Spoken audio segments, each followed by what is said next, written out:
Dumelang Lord, this is your girl Disable D. Welcome to my YouTube channel. Please do like, share and subscribe. And if you have anything to say, anything at all, please do drop a comment. I would really like to hear from you. My landlords, I am obviously heartbroken because I lost my previous channel at 8K subscribers. Please do give your girl some love. My landlords, Umkhokha, the curse is lit. It's happening. It's like, yes. All right, let's get into it. Uzamxolo noNomafu are having a time of their life. UNomafu is so happy. Uzamxolo is so happy. I'm so scared. They are both so happy. I am so scared.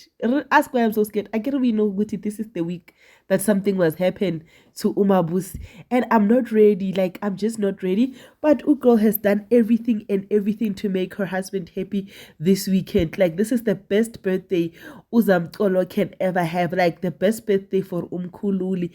And if you're not taking notes to make your husband or to give your husband this, then unenking. You have a problem. You have a problem. Talking about people that have problems. Unzimandu Malume has a serious problem. His serious problem is finances. Ugai is like so broke, it's not even funny. So athunywe ihelpa yakibo athi hambisa imali kuntombi so. Kuleyo mali leyo Unzimande atsupune took out something, bought untombi present. Untombi basakabalimali ayihlangane mara bamniki gifts. So untombi was like, I'm not even sure why you're giving me the gift because it's not my birthday and you're not my boyfriend. Athi angisho njwayele ukuthi ujola namadoda angazokunakekela abafazi. You buy a girlfriend, you buy a woman a gift randomly. But still akayibeki indaba ukuthi hey girl ngiyakufuna. Speaking of ukufuna, umkhandlo ubiza uPhakathwayo. Buza ukuthi why umkhandlo bamtshela uPhakathwayo ukuthi siyamfuna uNobuntu uthanda ungathandi wasisukela wena wasitshela ukuthi umvelase ukhulekile wena kumvelase he na connecta nje naqhumana emoyeni nathi equally yoked.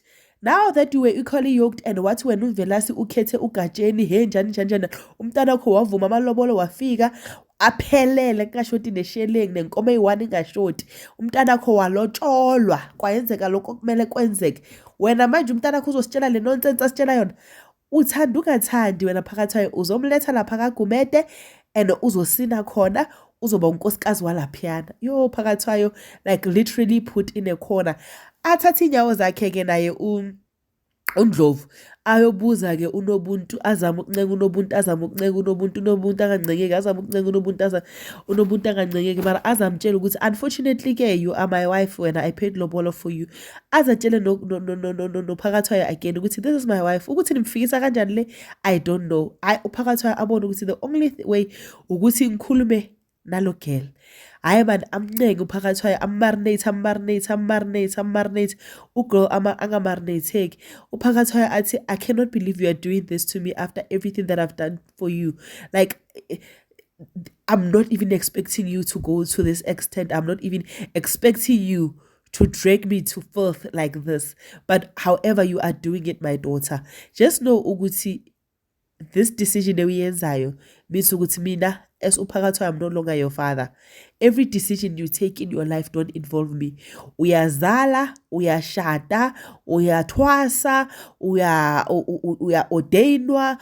Whatever happens in your life, do not involve me. I'm not your father. Because at this point, when you are willing to destroy the whole family, understand ukuthi kunomkhokha olandela abantwana bami when you are taking a selfish decision. Now, my problem is she's taking a selfish decision based on Umenga. I don't trust Umenga. He must just disappoint me. He must just try and disappoint me. Yeah, but this is your girl, Disowned. I love you. Peace. Bye.